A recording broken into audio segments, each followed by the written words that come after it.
नमस्कार, news India आप देख रहे हैं। मैं आपके साथ सागर मिश्रा। पीएम नरेंद्र मोदी के जन्मदिन के मौके पर मनाए जा रहे स्वच्छता पखवाड़े के तहत लक्सर रेलवे स्टेशन पर आरपीएफ इंस्पेक्टर रवि कुमार सिराज की अगुवाई में स्वच्छता अभियान चलाया गया। अभियान के तहत आरपीएफ जवानों ने स्टेशन के प्लेटफॉर्म की साफ सफाई की। जवानों ने यात्रियों को साफ, स्वच्छ और अपने आसपास भी स्वच्छता बनाए रखने का संदेश ये दिया है। इंस्पेक्टर रवि कुमार सिराज ने कहा है कि स्वच्छ रहने से ही हम सब स्वस्थ रह सकते हैं और स्वस्थ रहकर ही एक श्रेष्ठ समाज और राष्ट्र का निर्माण किया जा सकता है।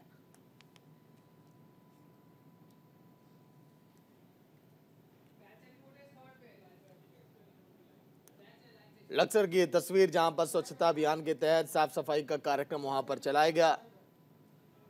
इंस्पेक्टर से लगाए तमाम वो कर्मचारी जो अपने कामों में लगे रहते हैं, उन्होंने भी बढ़ चढ़कर इसमें हिस्सा लिया है। स्वच्छता अभियान चल रहा है भारत सरकार और रेलवे प्रशासन की तरफ से, और सभी को जो है जागरूक किया जा रहा है। अपने आसपास, घर में, अपने कार्यालय में स्वच्छ रखें। स्वच्छ रहेगा तो स्वास्थ्य भी ठीक रहेगा। सहयोगी जसवीर सिंह लाइव जुड़े हैं पूरी जानकारी के साथ। जसवीर, जो तस्वीरें हम देख पा रहे हैं, किस तरह से देखिए संदेश दिया जा रहा है, इस मिशन में लोग बढ़ चढ़कर हिस्सा ले रहे हैं। इंस्पेक्टर की तस्वीर हमने देखी अभी। जसवीर,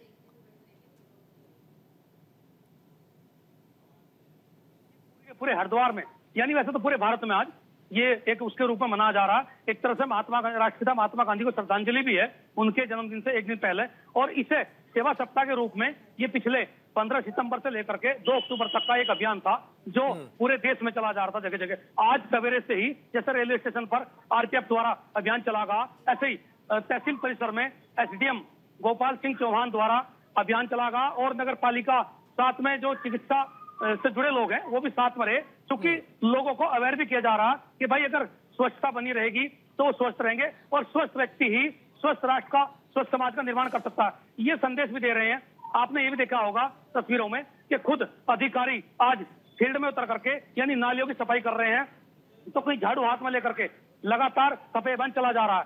और ये अभियान आज और कल, यानी कल महात्मा गांधी के जन्मदिन पर भी चलाया जाएगा। वैसे तो आज 10 बजे तक का, 10 बजे से 12 बजे तक का था प्रशासनिक कर्मचारियों का। उससे पहले न्यायिक विभाग के अधिकारियों ने भी अभियान चला है अपने अपने क्षेत्रों में, जैसे लक्सर नगर, जो लक्सर की जो कोर्ट है उसके परिसर में, और उसके बाद जो सड़कें उनकी सफाई की गई है, इसमें एडवोकेट ने भी सहयोग किया है।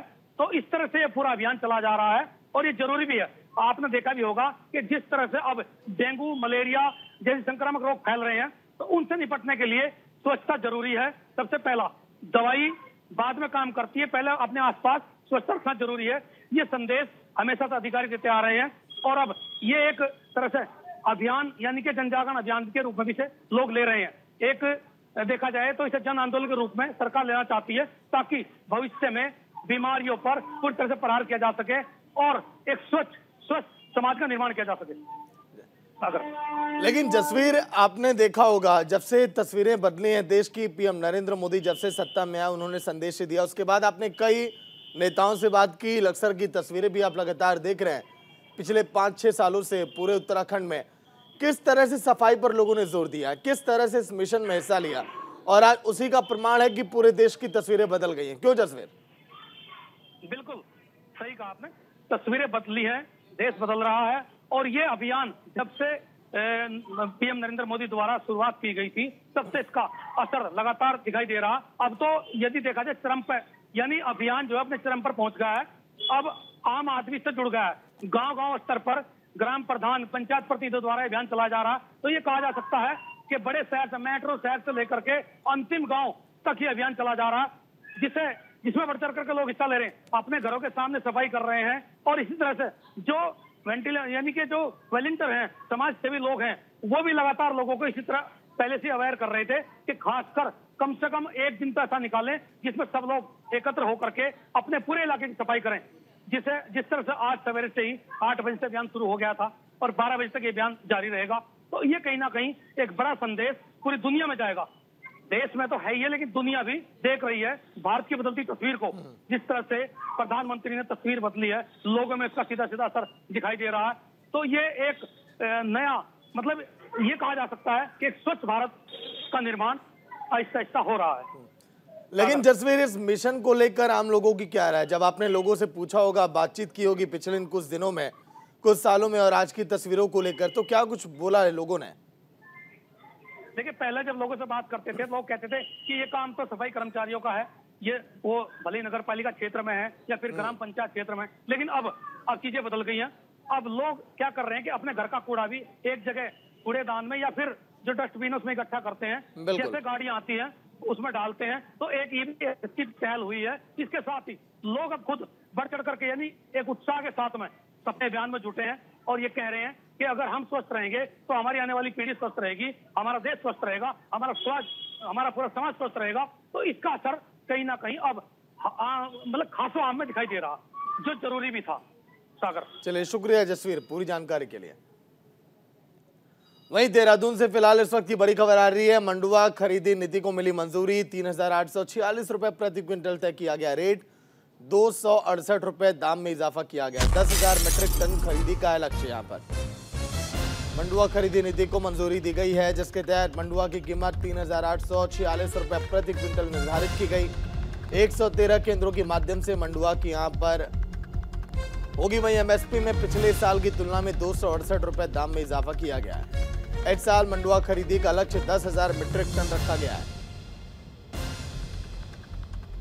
राज्य सहकारी विपणन संघ लिमिटेड के जरिए पर्वतीय क्षेत्रों से खरीदी यहां पर की जाएगी।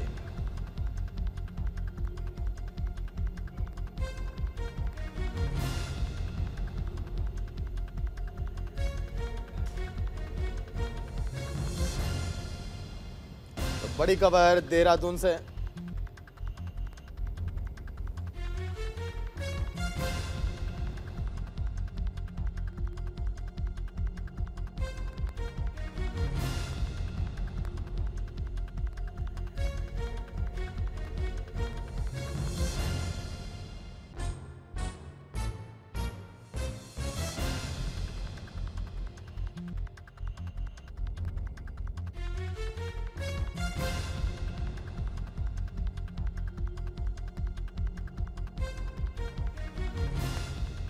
पिछले साल की तुलना में 268 रुपए दाम में इजाफा। देहरादून से फिलहाल इस वक्त की बड़ी खबर, मंडुआ खरीदी नीति को मंजूरी मिली है। 3,846 रुपए प्रति क्विंटल निर्धारित की गई एमएसपी।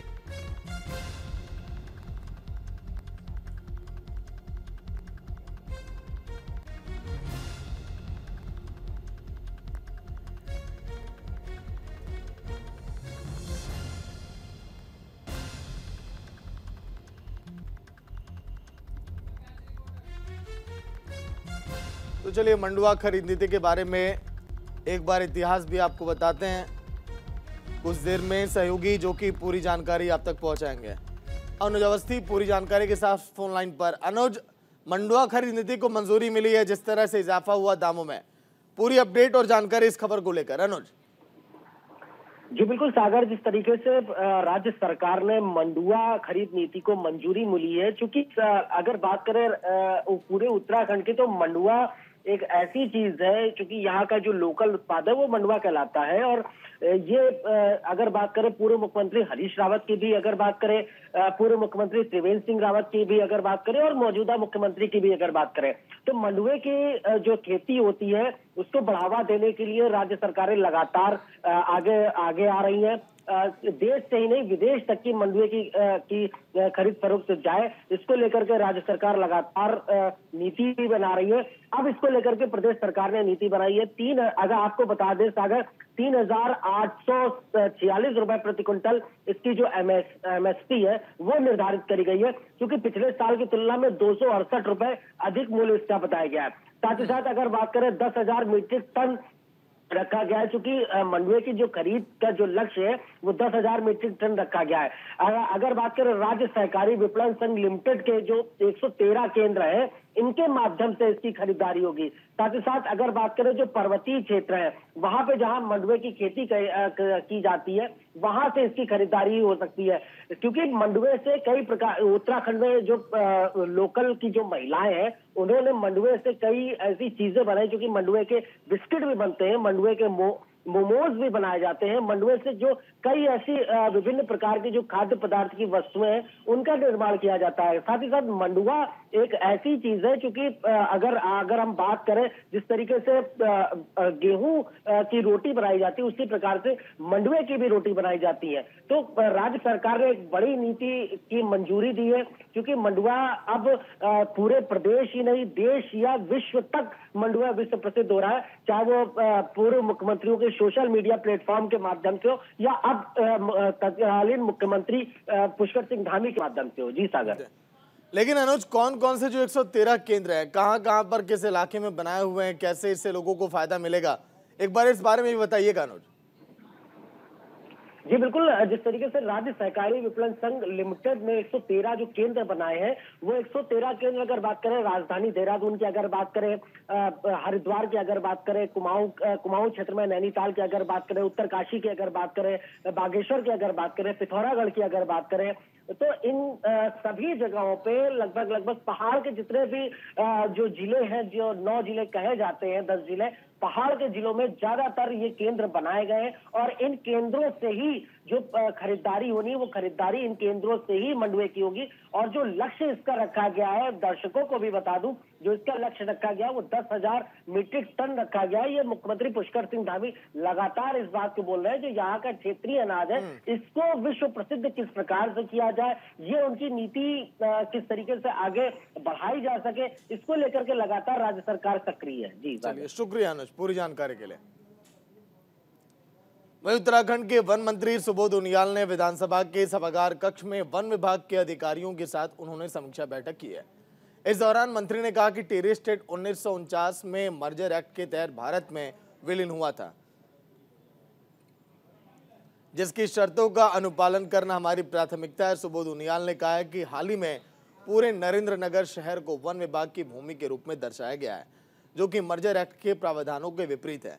मंत्री ने कहा कि राजस्व और वन भूमि को चिन्हित करने के लिए हाल ही में मुख्य सचिव की अध्यक्षता में एक समिति का गठन किया गया, जो कि प्रदेश में स्थित इस तरह की विवादित भूमि पर उचित फैसला लेगी।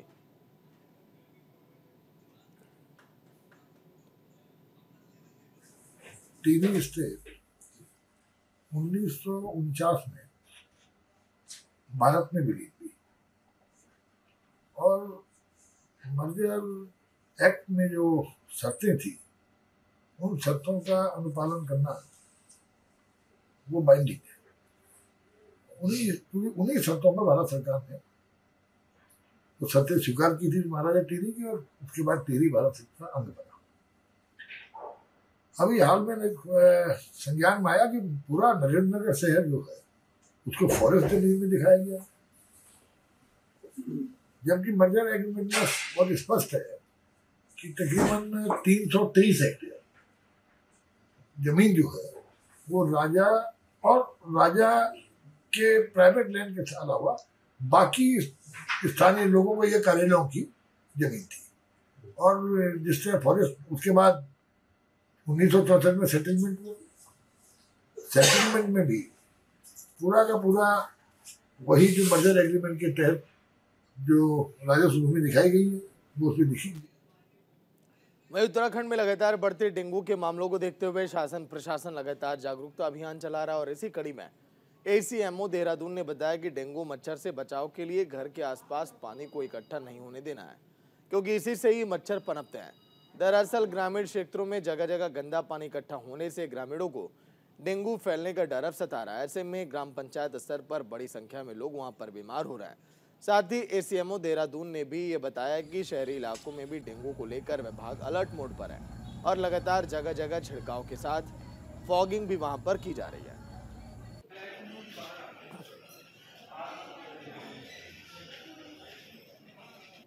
हमारा अभियान चल रहा है, यहाँ पे नालियाँ में जो है लार्विसाइडल भी छिड़का जा रहा है, फॉगिंग भी हो रही है। आप जैसे ग्रामीण क्षेत्र की बात कर रहे हैं, ग्रामीण क्षेत्र में जो जैसे बता रहे हैं कि नालियों में पानी भरा हुआ ये है, गंदगी हो रही है, तो ग्रामीण क्षेत्र के जो जिला पंचायत या उधर के जो क्षेत्र पंचायत ये सब वही देखते हैं। और जहाँ तक डेंगू का सवाल है, डेंगू बरसात में जो है पानी जहाँ भी भरता है, पानी जहाँ भी टिकता है और उसी साफ पानी में मच्छर पनपते हैं। मच्छर अपना लार्वा उसमें पनपाता है, यानी कि मच्छर जो है साफ पानी में ही अंडे देता है और उसका लार्वा साफ पानी में ही पनप। हमारे गांव में नाली की साफ़ सफाई कुछ नहीं है, झाड़ी कटान कुछ नहीं है। आप अगर हमारे आदूवाला ग्राम पंचायत से शिमला बाईपास रोड की तरफ अगर आप जाओगे तो जगह जगह नालियाँ सारी भरी पड़ी हुई हैं, उनकी कोई साफ़ सफाई नहीं। जो मक्खी मच्छर कीटनाशक दवाइयों का छिड़काव आजकल हो रहा है सभी ग्राम पंचायतों में, हमारी ग्राम पंचायत में हमारे सामने तो अभी तक कोई छिड़काव नहीं हुआ, ना ही नालियों की सफाई हुई है, जिस कारण नाली चौक हो रखी हैं, उनसे मक्खी मच्छर ज़्यादा फैल रहे हैं और बीमारियां।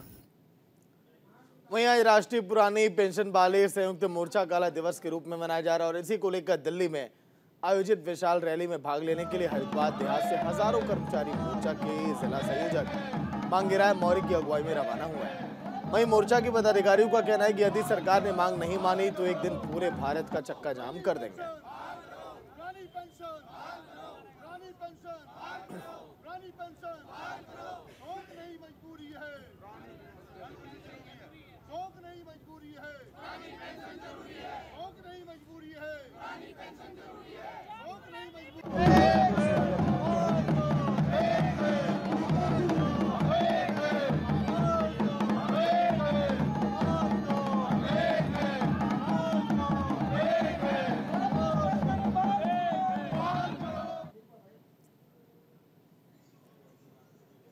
हरिद्वार से नौकरी लगवाने के नाम पर ठगी करने वाले शख्स को पुलिस ने धर दबोचा। बताया जा रहा है कि आरोपी शख्स खुद को कभी जिलाधिकारी तो कभी समीक्षा अधिकारी बताकर लोगों के साथ ठगी को अंजाम देता था।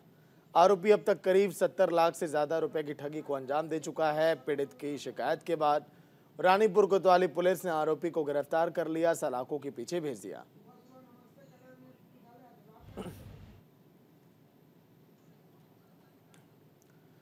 उत्तराखंड एसटीएफ को बड़ी कामयाबी मिली है। 14 साल से फरार चल रहे हत्या का इनामी आरोपी प्रकाश संत को हरियाणा से फरीदाबाद से गिरफ्तार किया गया। मामले का खुलासा करते हुए एसटीएफ उत्तराखंड आयुष अग्रवाल ने कहा है कि आरोपी प्रकाश पंत 2009 से जमीन के बंटवारे को लेकर अपने चाचा की गोली मारकर हत्या कर दी थी, जिसके बाद से प्रकाश पंत थाना लालकुआं से फरार हो गया था। एसएसपी आयुष अग्रवाल ने बताया कि हत्यारा प्रकाश पंत देश के कई अलग अलग राज्यों में रहा है और प्रकाश दिल्ली, हरियाणा, बेंगलुरु, तमिलनाडु और गुजरात, पुणे में अपनी पहचान और नाम बदल कर रह रहा था। हत्या का आरोपी प्रकाश पंत वेल्डिंग का काम करके अपना गुजर बसर करता था। एसटीएफ की टीम हमारी लगातार इसमें इनामी अपराधियों के विरुद्ध कार्रवाई कर रही है। पिछले 11 महीने में हमने 50 इनामी अपराधी अभी तक पकड़ लिए हैं। इसमें हमारा जो विशेष रूप से फोकस है ऐसे इनामी अपराधी जो कि गंभीर किस्म के अपराधों में लिप्त हों और लंबे समय से फरार हैं। तो ऐसे अपराधियों पर हम लोग विशेष रूप से फोकस करके उन पर काम कर रहे हैं। तो इसी क्रम में एक बड़ी सफलता हमारी देहरादून एसटीएफ की टीम को हासिल हुई है। इसमें 2009 में जो ये अपराधी था, 1 लाख रुपए का इस पर इनाम था प्रकाश पंत, इसके द्वारा अपने चाचा की हत्या की गई थी। ये जो घटनाक्रम था ये लालकुआं नैनीताल थाना क्षेत्र का था और घटना के बाद से लगातार फरार था, पकड़ा नहीं जा सका था और ये अपनी आइडेंटिटी चेंज करके रह रहा था अलग अलग स्थानों पर, अपने परिवार से भी संपर्क में नहीं था। तो लगातार इसमें जो जिला पुलिस है और एसटीएफ इसको पकड़ने के प्रयास में लगी हुई थी और इसको 14 साल के बाद में पकड़ा जा सका है और 1 लाख रुपए का इनाम था। तो एक बड़ी सफलता एसटीएफ हासिल हुई है। वहीं मंगलौर कोतवाली क्षेत्र में लिब्रेही निवासी हर्षवर्धन राठी ने प्रेस कॉन्फ्रेंस कर पुलिस से इंसाफ की गुहार लगाई है। दरअसल पूरा मामला 2 महीने पहले लिब्बर हेडी गांव में हुए आपसी झगड़े का है। यहां 2 पक्षों में बिजली कनेक्शन काटने के बाद वहां पर विवाद हो गया था, जिसकी तहरीर पीड़ित ने पुलिस को भी दी थी, जिसमें उन्होंने दूसरे पक्ष पर आरोप लगाते हुए कहा है कि आरोपी उत्तराखंड पुलिस में कार्यरत है, जो कि दबंग किस्म का व्यक्ति है, जिससे पीड़ित को जान का खतरा बना हुआ है। वहीं हर्षवर्धन राठी का कहना है कि पुलिस अपनी जांच सही कर रही है और उन्हें पूर्ण विश्वास है कि पुलिस जल्द से जल्द सही जांच करेगी। आरोपी को हिरासत में भी लिया जाएगा।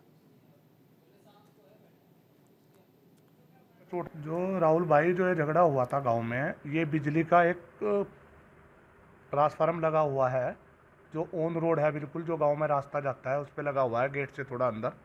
वहाँ पे हमारे 18 घरों के कनेक्शन थे जो 17 से 18 सालों से ही चल रहे थे। गौरव चौधरी, नारसन के उसके बहनोई, पवन और कुछ लोग आके उन्होंने हमारे कनेक्शन काटे। कनेक्शन काटने पर जब हमने उन्हें मना किया तो उन्होंने हमारे पर हमला किया, जिसमें जो आए हुए थे लोग वे नारसन के सभी गुरुकुल चौकी पर, ज़्यादातर उसमें क्रिमिनल परिवार से हैं, जिनकी वहाँ पे रिपोर्ट भी है। एक पवन जिसका चोट लगी हुई है, उसके कई वारदात वहाँ गुरुकुल पर भी हो चुकी है पहले भी। और ये जो गौरव चौधरी है, उस दिन जो आया उस दिन भी बिना छुट्टी का था, देहरादून पुलिस लाइन में था, और बिना छुट्टी का आके इसने हमारे पर हमला करा। हाथ में इसके रिवॉल्वर था। और ये इस घटना को उसकी वाइफ गरिमा चौधरी जो दिखा रही है कि कह रही है कि पुलिस प्रशासन के आगे, मीडिया के आगे, कि यह घटना हमारे घर पे हुई है। यहाँ पे और भी चश्मदीद गवाह थे जो लोग थे, ये घटना यहाँ पे हुई है। ये हमारे कनेक्शन थे, यहाँ ट्रांसफार्मर पड़ता है उस पे से इसने ज़बरदस्ती वो कनेक्शन काटे। जैसे हम इससे पूछने गए भाई ये क्या कर रहा तू, तो इसने बाहर के बदमाश बुलाकर हमारे ऊपर हमला करवा, लाठी डंडे ले रहे थे, वो ईंट पत्थर ले रहे थे, अवैध हथियार ले रहे थे। ये पुलिसकर्मी होते हुए भी सर ज़्यादातर टाइम यहीं काटता है, कभी महीने में 2-4 दिन के लिए जाता है, बस इससे ज़्यादा नहीं। ये हमारे तो चलिए इसी के साथ इस बुलेटिन में इतना ही। देखते रहिए न्यूज़ इंडिया। नमस्कार।